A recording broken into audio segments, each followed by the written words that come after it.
While most forms of art exist to be passively observed, video games are meant to be lived in and actively experienced. Games are also defined by their constraints, built on frameworks that live or die by the technology available at the moment of their creation. So how can we declare a game to be the greatest of all time with constantly shifting expectations?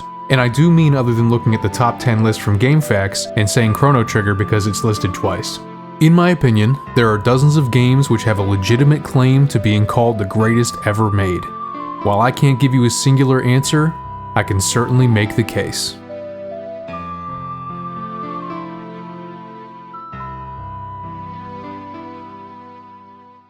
To make that case, I will build the foundation for my argument on 5 pillars. Each pillar will be presented from weakest to strongest, in my opinion, so we'll be leaving the best for last. Pillar 1. Inventing a genre with gameplay innovations. Let's start by taking a look at some classic Souls-like games. I'd like to focus on 2 fundamental things these games have in common. First, they use a targeting system that allows the player to keep the enemy in their sights while moving, attacking, and defending. And second, they have a roll or a dash movement to evade enemy attacks and balance those offensive and defensive actions. Most people would consider these phenomenal examples of Souls games or Souls-like games, and of course they are. But I think we mislabeled these types of games. These really should have been called Zelda-likes, or Ocarina-likes, or like Link-likes. Because before Ocarina of Time released in 1998, none of those mechanics even existed. The Ocarina of Time developers had solved the problems of 3D combat from scratch. And in the same way Mario 64 introduced fluid movement and momentum in a 3D world, Ocarina introduced a number of revolutionary mechanics for sword and board adventure gameplay, the most noteworthy being the lock-on system, also known as Z-targeting.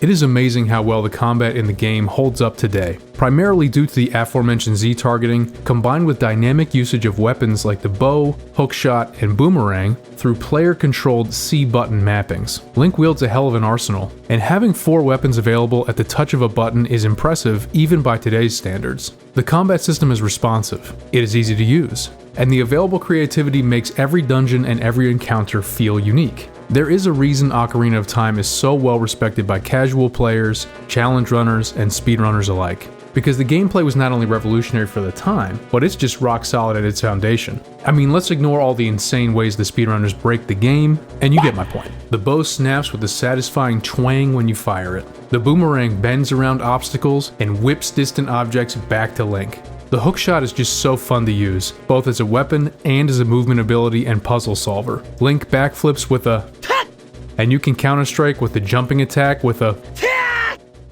The way new items are introduced and immediately incorporated into the core gameplay of that area's mechanics is brilliant. And while it can sometimes feel like an item is a quote-unquote gimmick for that dungeon, the overall gameplay and combat builds in complexity organically over time, where each item and technique still has its role. Link's movement in combat is surprisingly nimble and easy to control, considering the age of the game. I psyched myself up for replaying the game, thinking I'd have to overcome the jankiness of a game that is older than the women whose pictures your dad comments on Instagram.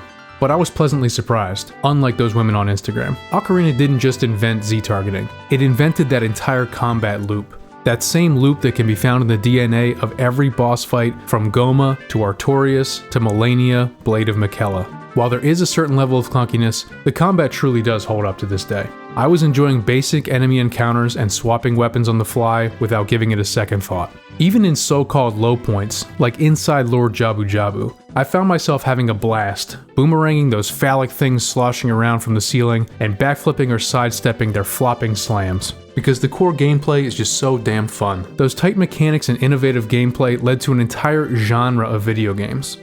Ocarina of Time walked so Souls-like games could run.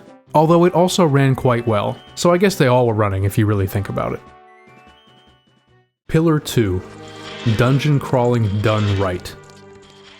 Spoiler alert, Breath of the Wild is going to be in a future video. Yet one of, if not the main criticism of that game was a lack of classic Zelda dungeons.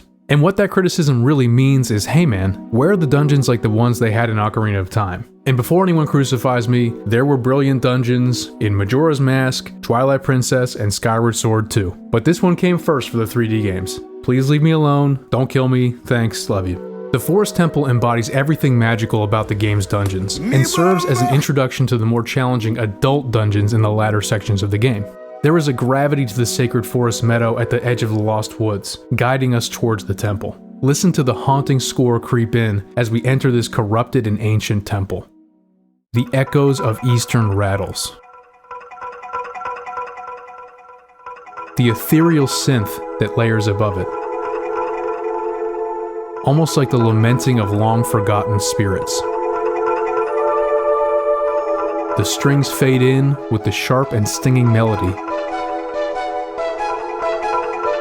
only to fall back into obscurity.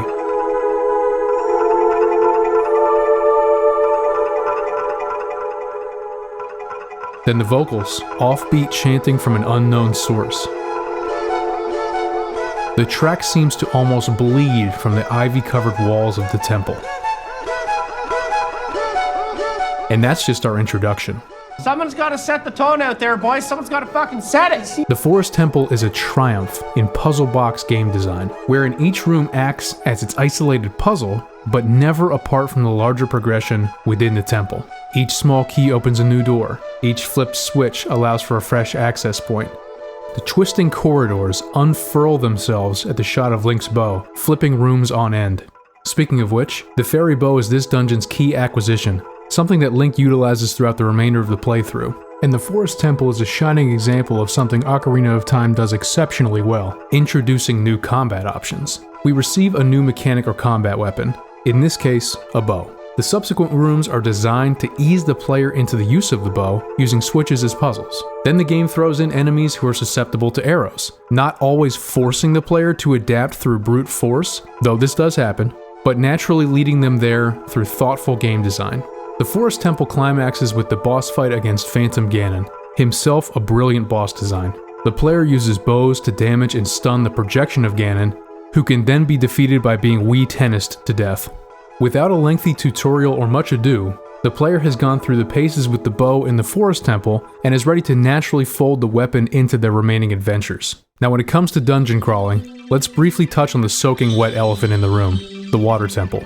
And not to stack on metaphors, but let's go with the shit sandwich method before we take a big bite. First, some of the individual rooms in the Water Temple are among my favorites in the entire series. We get to use the hook shot, then the long shot, the iron boots, and everything else in our repertoire to solve genuinely satisfying puzzles. If it weren't for the menuing, the swapping between the iron boots and the regular boots for traversal is actually a pretty dope mechanic. And yes, they did fix this in the 3DS version, which I have personally never played, but I'm talking about the original right now. That brings us to the shit. It's long, it's tedious, it is confusing. You can get lost so easily or run into a metaphorical brick wall where you have absolutely no clue where to go next to progress. You know you need to change the water levels, but you're left guessing at which option is right, and you forget where to go to change them, and even if you do remember, it takes forever. That all sucks. When replaying the game, this is the one and only area where I looked up a guide to get unstuck.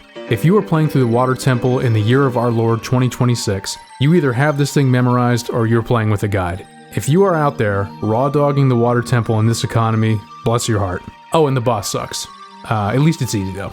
But back to the good. The Water Temple is gorgeous. It is thematically spot on and it looks amazing, even the original version and even to this day. The sound design also goes particularly unbelievably hard in this area. Close your eyes and listen to this for just a moment.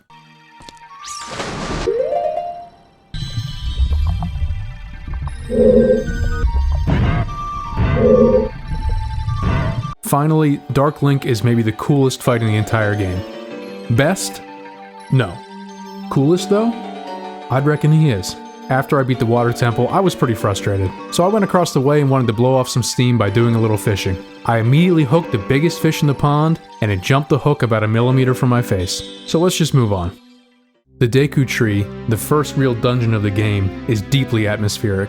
It is the precursor to what we will later experience in the Forest Temple. It doesn't overstay its welcome, and it gracefully guides the player and primes us for how the remaining dungeons will function, including puzzle rooms, verticality, and staples like the map and compass. The Dongo's Cavern ups the complexity and the difficulty, introducing bombs and showing us that there's more to environmental interaction in this game than most AAA titles from today. It is also a prime example of a design choice many dungeons follow in this game, showing the final area or boss door as soon as you walk in. The rooms and puzzles fold in on one another until Dodongo sees red and we can fight the boss. The Shadow Temple bucks the trend of more traditional grass, fire, and water-themed temples, instead focusing on Hyrule's bloody history of greed and hatred, while asking us to witness the sins of the past. The hover boots and lens of truth are brilliant mechanics which get their full usage here. The concept of video games having themed levels goes back well before Ocarina entered development. In fact, the idea of having these themes is perhaps the least original concept in the entire game. Yet Ocarina of Time manages to establish each temple with a unique and memorable atmosphere again and again and again. These aren't just palette swaps on the same concepts, they operate as believable extensions of Hyrule's most dangerous areas. Also, shout out to Ganon's castle, but more on that later. Pillar 3, the perfect kid's story. Ocarina of Time, and really the bulk of the Legend of Zelda series, is made for kids. Not little baby kids, but the primary audience is for older kids and teenagers. And of course for those of us who grew up with the game when we were that age. And I certainly don't mean any of that as an insult. Many brilliant stories, like Adventure Time and Avatar: The Last Airbender, are made for kids too. Not that one though. Please God, stop. Yet they can still have a deep, resonant message for players of all ages. A story that is quote-unquote meant for kids doesn't imply a lack of depth or quality. I bring this up because other games we have covered, like Bloodborne, are explicitly made for adults. And as a side note, I've seen little kids as young as maybe 5 or 6 being posted on Reddit and other social media sites by their parents, who are seemingly proud of the fact that their kids are beating Vic or Amelia or something like that, and it's like, dog, can you not expose your first grader to the old blood? I don't think she's ready for all that yet, but I digress. The main story in Ocarina is told to us in a straightforward, easy to digest way. The main narrative is not up for wild speculation or hidden behind lore tomes, and I think that's a perfect thematic choice for the game and the series. This is a high adventure. This is a hero's story. We aren't meant to be conflicted about our actions.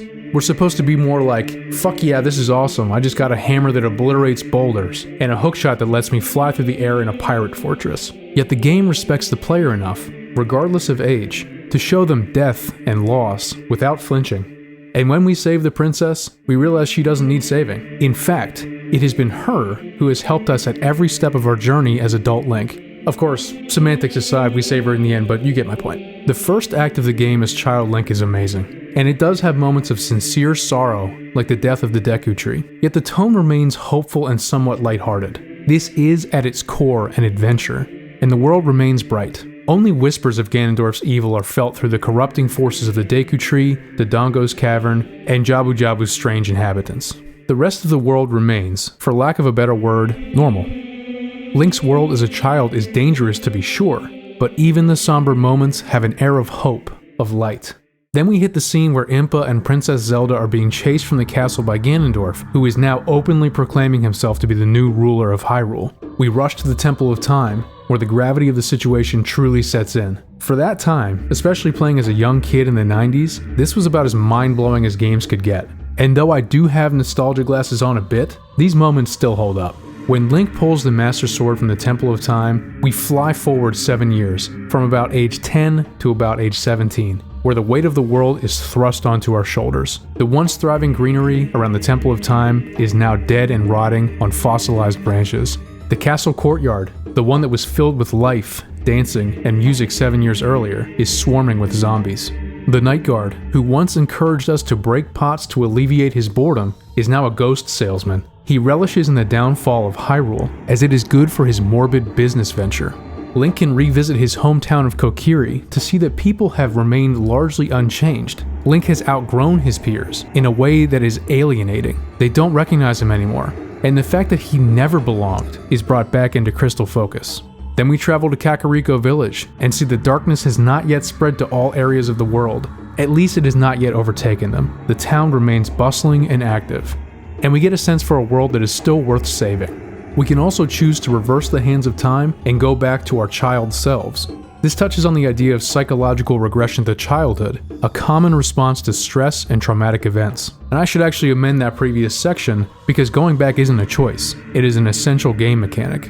The game in fact forces Link, and by proxy, us, to bear witness to our own failures as a child by reminding us of the lively and bustling world before Ganondorf took over. The show but don't tell storytelling sinks so much deeper into the player's psyche, even amongst the long cutscenes and text boxes of exposition. There is true loss in the Kingdom of Hyrule, and we get to experience that both through innocent, childlike, and jaded adult lenses. The burden of responsibility, the inevitable march of time, and the knowledge of our own shortcomings are all in-game themes that are eternally relevant. Ocarina of Time has a great sense of humor, yet it never relies too heavily on sarcasm or self-deprecation. It is 100% sincere in its delivery of the story and presentation of the characters. Over the past 10 to 20 years, mainstream media has had a habit of winking at the audience, almost to hedge its bets in case the drama doesn't land. Think Avengers quipping.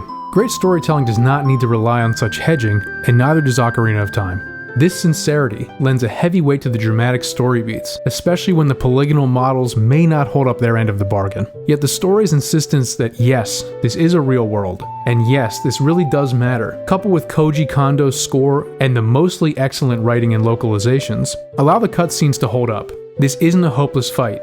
Link makes real progress with each victory. He cleanses the Deku Tree before his death. He releases the Gorons from Dodongo. He frees Lord Jabu Jabu from the parasites within. This isn't a nihilistic story. It is a story about triumphing over tangible problems. Ocarina isn't meant to be a Bloodborne-esque meta-analysis of the human psyche. Ocarina of Time is a high adventure with straightforward good and evil forces, and it truly works. Pillar 4: A living, breathing world. Side quests can sometimes be thought of as fluff or filler. In the case of Ocarina of Time, the side missions don't just offer a way to pass the time, they act as an emotional reprieve. They bring the characters in the world to life by showing us that Hyrule isn't just a land that needs saving, waiting for us to stumble in. It is a real, living, breathing world. Also, they're just super fun. Let's talk about the lady in Kakariko Village. As Child Link, we speak to this woman outside of her home as she frantically asks us to help her find her Cuccos? Is that? Cucco. Being a human being with a soul, we drop everything having to do with saving the world and immediately choose to help her. This challenge is surprisingly difficult if you don't know where to look. You need to hover with them things, you need to throw them things. One is in a box. What the heck? You can turn into a box? That's amazing! But it's a classic diversionary quest early in the game, and the reward is an empty bottle, legitimately one of the most important items you can get that remains useful throughout your playthrough. As an adult, returning to this same young woman reveals that she has been working on a solution to her Cucco allergies, a new breed of blue Cucco, and this guy's sole purpose in life is to wake up someone who is very lazy. Naturally, we run straight to Talent, who is sleeping in a building in Kakariko. He gets pissed at us again, but who cares, because the chicken is happy now. We take the Blue Man group back to the Cucco lady, who accepts our now happy blue Cucco and trades us for a special chicken, Kojiro. We take Kojiro to one of the Monstars from Space Jam, and he is impressed that we must be a good person to tame the chicken. He provides us with an odd mushroom that must be rush delivered to the Potion Granny in Kakariko, so we bust ass back to Kakariko and provide the rare ingredient. Grannies do what grannies do, and she turns that odd mushroom into an odd potion. We rush back to the Lost Woods because once again, the odd potion has the shelf life of an uncovered avocado. When we return, a little girl gives us the brutal news that the Monstar from Space Jam is now a Stalfos, but she doesn't seem too broken up about it, so whatever. We take the poacher's saw and get out of there. In Gerudo Valley, we give the poacher's saw to the definitely not gay master craftsman so he and his definitely not gay workers can use it. The Master Craftsman also gives us our first clue as to what the hell we've even been doing this for, the broken Goron sword. So we run to the top of Death Mountain and find an irritated Big Goron in desperate need of eye drops. Naturally, that means we need to go to Zora's domain, unfreeze King Zora, and receive the Eyeball Frog, which also has an expiration date of about 30 seconds. We ride our noble steed to Lake Hylia and give the Eyeball Frog to a trustworthy old man who initially wants to eat the eyes for dinner. Begrudgingly, he instead uses them to formulate the eye drops. We haul our asses across Hyrule, up Death Mountain, and provide the death drops to this big baby, who is cured of his eye irritation. Then, we receive the claim check and must wait 3 days, or 6 to 7 Sun Songs later. Then and only then do we get the Big Goron sword, which does double damage, but prevents the use of a shield. And that's just one side quest. Fishing, collecting gold Skulltulas, the archery and slingshot minigames, the bomb chew minigame, horseback archery. There are so many ways to kill time in Hyrule, and they perform double duty by making the world feel alive before NPC cycles were an industry standard. By the gods that... Stop right there, criminal scum!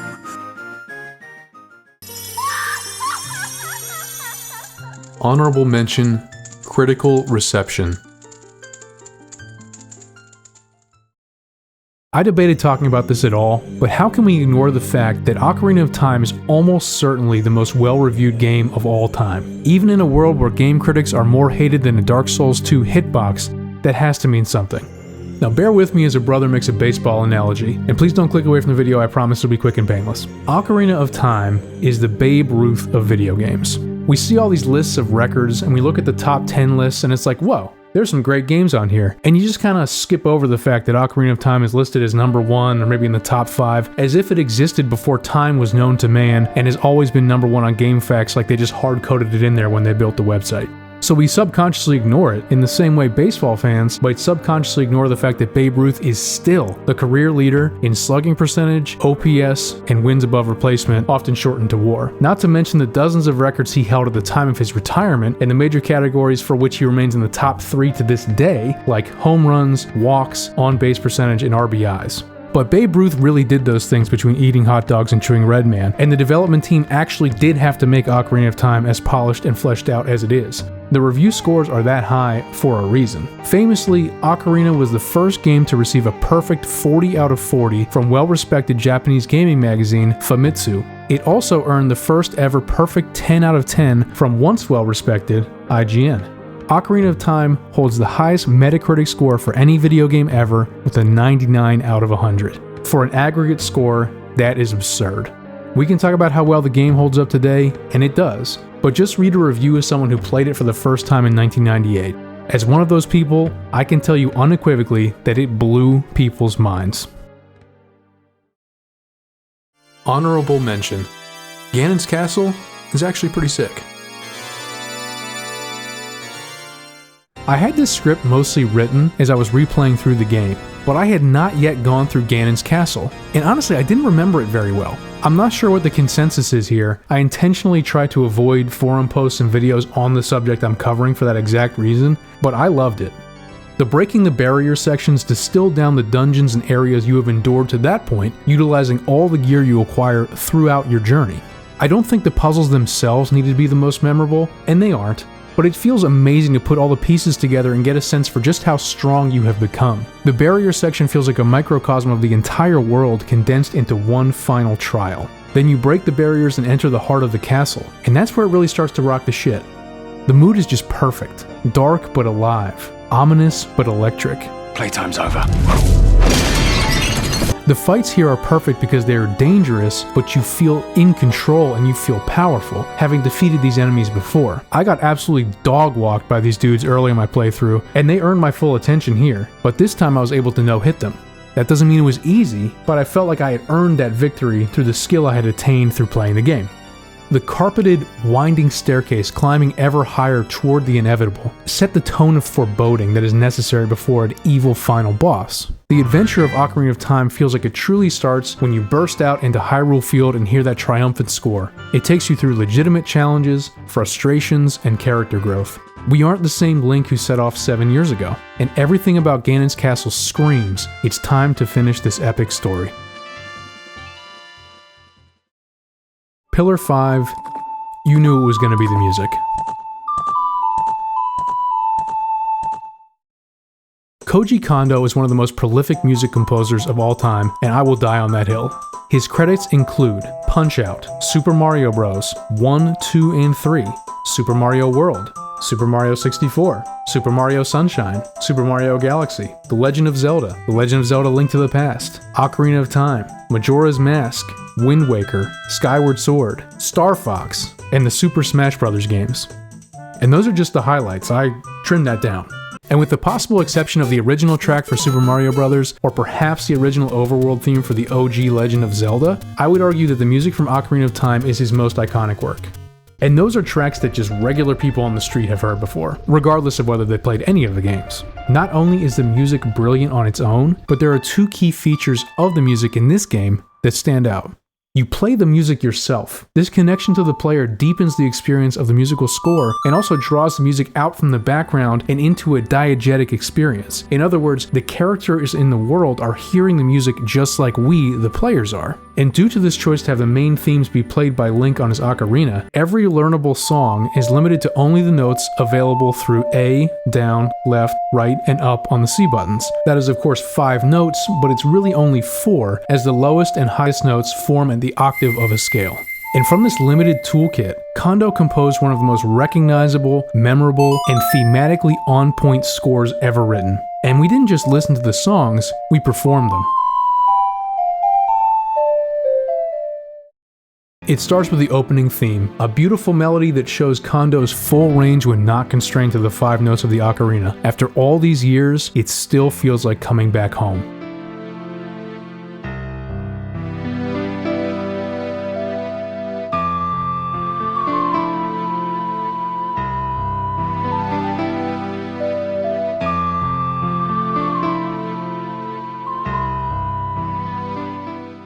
Zelda's Lullaby, a simple, lilting tune that feels open, hopeful, and royal, a reminder of the friendship and the confidence we have earned from Princess Zelda.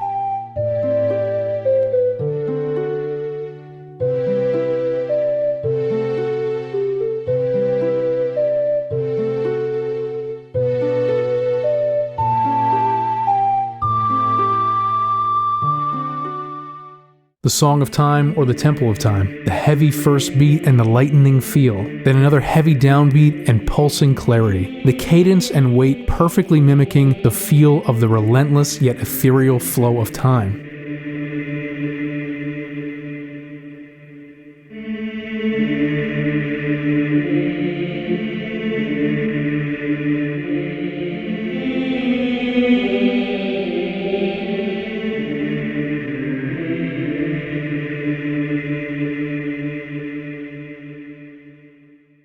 Song of Storms, a 3/4 waltz with a brisk, jaunty feel that perfectly emulates the maniacal man cranking his thing in the windmill hut.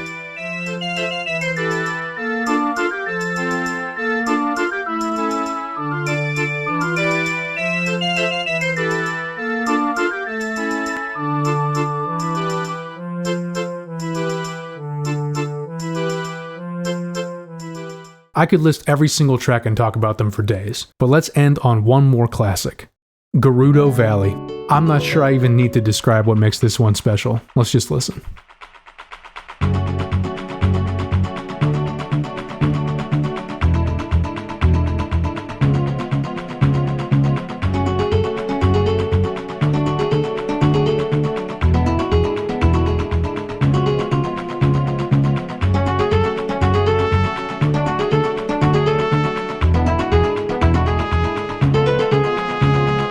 Without an ounce of hyperbole, The Legend of Zelda: Ocarina of Time is a masterpiece and a timeless achievement in the medium of video games. It dragged the adventure genre into the third dimension, solving fundamental technical problems along the way. It told an epic story for all ages that continues to resonate, and that is why I think there is a compelling case that Ocarina of Time is the greatest game of all time.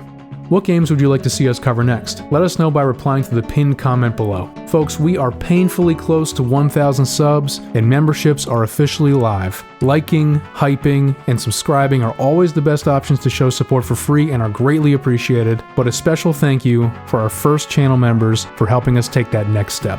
Master Sword Lonk members, Susan D, Downtown Matt, and The Count. And Toon Lonk members, Funkmaster France, and Devious Nemius. Thanks all.